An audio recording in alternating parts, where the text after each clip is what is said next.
I always remember him because then he gives me the energy to do the work that is at hand. My colleagues in the profession, all the stakeholders behind me, I'm here with my two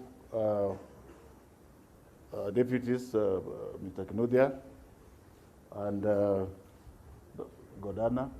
All the 4 PSS are here, and many other stakeholders that have not been able to address you because they are quite sizable. The President, in his wisdom yesterday, directed and ordered that we should convey this message with these stakeholders to you directly. And before I read, I would want to share with you what he was talking about, what he's doing with the children that are around him. He has quite a number of them, running into hundreds. And he also suggested that perhaps it is important for you to know in the various estates, as the children are at home, if there are teachers there, as long as you keep social and physical distancing, nothing stops you from engaging the children. And he even told me a story where some of the children have small farms. They are being taught how to cultivate.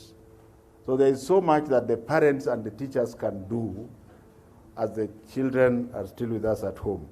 And those words of wisdom came directly from His Excellency the President. Ladies and gentlemen, on Monday, 6th of July, His Excellency the President, Uhuru Kenyatta,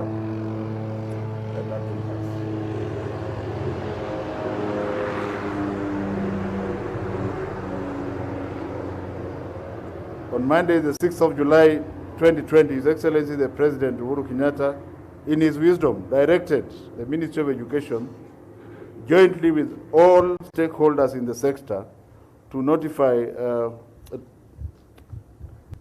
the public on the resumption of the learning date, and the stakeholders are behind me here, all of them.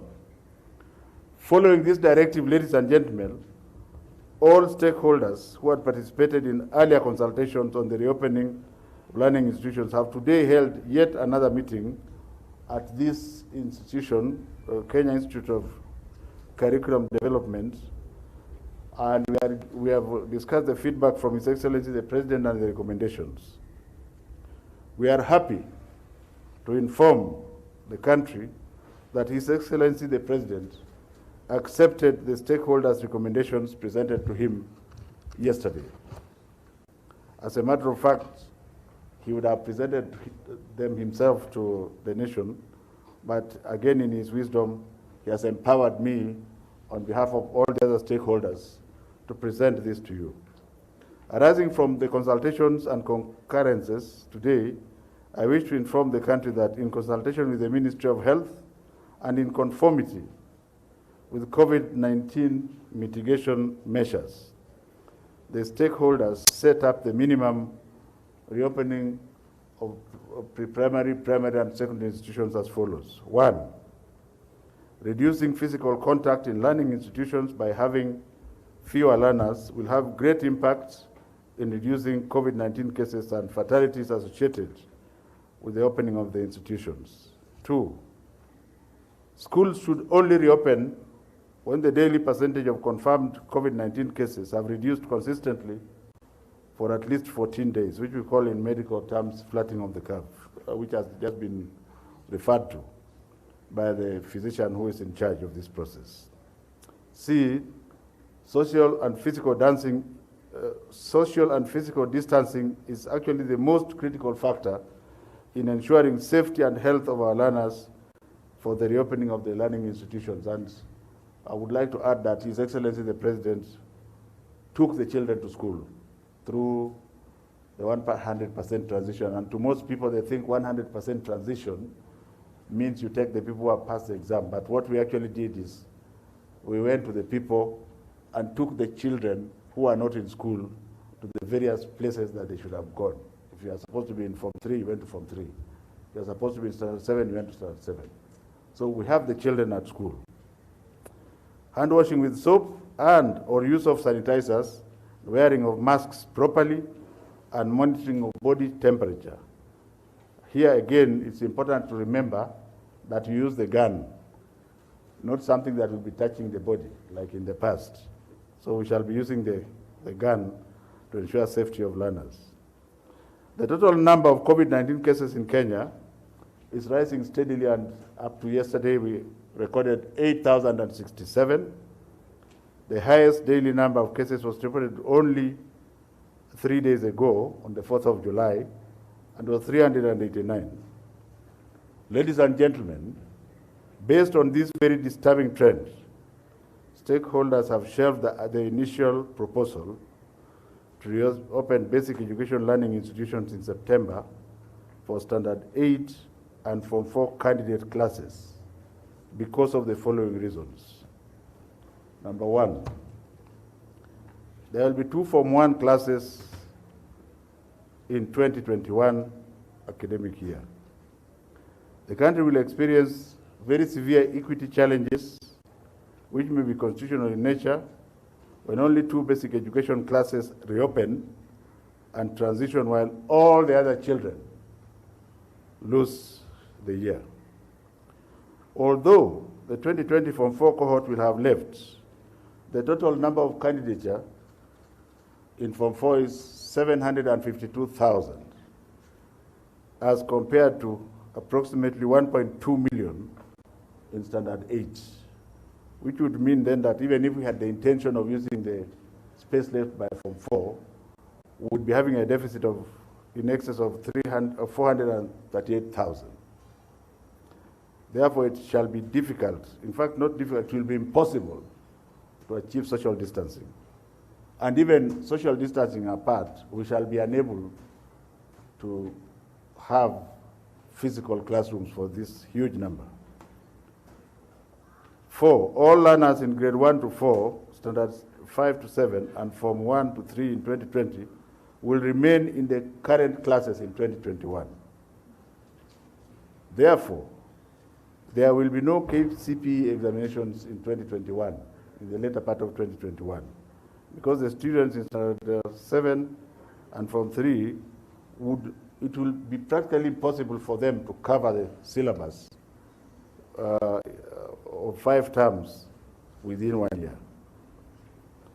6, the number of teachers required will increase because secondary schools will have a challenge of having enough teachers, especially for the optional subjects, to meet the demand of split classes. In Form 1, there are 11 compulsory subjects, which will necessitate employment of more teachers to handle the Form 1 double intake. 7, the inter-country movement of students in boarding schools will pose a severe challenge, especially for those traveling from Nairobi, Mombasa, and other counties with high incidence of COVID-19 infection. This will contribute to the spike, leading to the uncontrollability of this disease. And 8, since the infection curve is rising at the moment, as we approach September, I am advised by Mr. Mayo that over 90% of the parents have expressed very strong reservations of sending their children to school until the curve flattens. And Mr. Mayo has branches in every county and in every sub-county. And through the WhatsApp groups, he's able to collect the opinions very quickly. Ladies and gentlemen, faced with this uncertain environment, these stakeholders have resolved to reopen all basic institutions in January. This is based on the assumption that the curve will have flattened, or we shall have known a little bit much more about this virus. Nevertheless, it is important to state here that this decision is not cast in stones. As His Excellency the President says very clearly, that all children are equal and must be treated equally. Should the situation change at any stage, then this committee that is behind me will have an opportunity to look at the situation again and see whether this can be brought forward. The implications of these resolutions are that, one, There shall be no KCPE for the year 2020. Number 2, the 2020 Standard 8 and Form 4 cohorts will sit their examinations later in the year of 2021. And number 3, the school calendar of this year will be considered lost due to COVID-19. These decisions made on institutions reopening will apply to all children, including those offering international curriculum. But I want to hasten to say that as we continue, because all children, the health of all children, there's no such child, in my mind as a doctor, there's no such child as a private child, a public child, and an international child. All children are children once they are in the territory of the Republic of Kenya. And should a peculiar situation arise, I think the government of His Excellency President Uhuru Kenyatta has empowered us to continue to interrogate those situations as they arise. And of course, if there is any decision, he shall make the decision. And whether he allows us to communicate it to you again, that will be another issue. To ensure learners are engaged, the Ministry of Education will enhance remote learning, online, distance, and e-learning, and explore other innovative approaches to promote equity. Just like I have said, the President has said, he was talking about estates, but there could be a village. If you have somebody in a village and there's a teacher in the village and there are children, as long as you are observing COVID, there's no reason why you can't assemble the children and teach them as long as you are observing the COVID protocol. Are we together?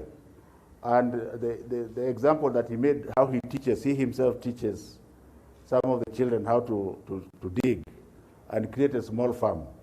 If the president can do that, who are you not to do so? Why are you sitting somewhere very high waiting and making a lot of noise?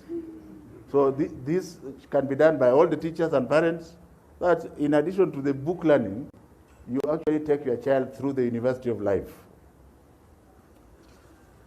Teacher training colleges and TVET institutions will be allowed to reopen from September, subject to very strict adherence to COVID-19 protocols. And you may ask why. These institutions, if they have good managers, can regulate the numbers in their presence according to the courses that the people are doing. Those who are not able to regulate, again, this will be on a case-by-case basis. There are only about 140. Those who are not able to regulate shall remain closed. By regulation, I mean you may decide you are opening for 30% of your children and you recycle, as the universities usually do.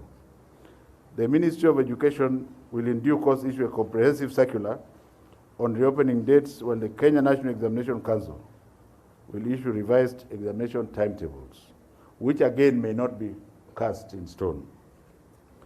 Reopening of the universities for face-to-face will be on a case-by-case basis based on approved compliance with the Ministry of Education and the Ministry of Health COVID-19 protocols. Universities, most of them, are doing so and should continue holding virtual learning and graduations for students who have successfully completed their programs and met graduation requirements set by their respective senates and councils. Universities should consider phased reopening. Actually, they must consider phased reopening because we are going to inspect. Having been a university head for 10 years, I know that they have challenges in the boarding sector, and they must convince us that they have interrogated the students and they have agreed to spread out so that they just have the requisite number who are staying in their place to attain social and physical distancing. All institutions allowed to reopen must comply with COVID-19 regulations or risk reclosure. And you will ask who is going to be inspecting. All of us. Self-regulation is the best, but I can assure you that my whole team here, whether you're in basic, you will go and check whether the university, we are working as a team, and it is one government of one people, one leader, and we are working as a team. We don't have compartments in this government. All decisions that we have made here with stakeholders regarding the opening of learning institutions may change as informed by dynamic reports from the Ministry of Health, prevailing circumstances, and increased knowledge of COVID-19. And ladies and gentlemen, you will allow us not to field any questions this morning. I thank you very much. God bless. Thank you.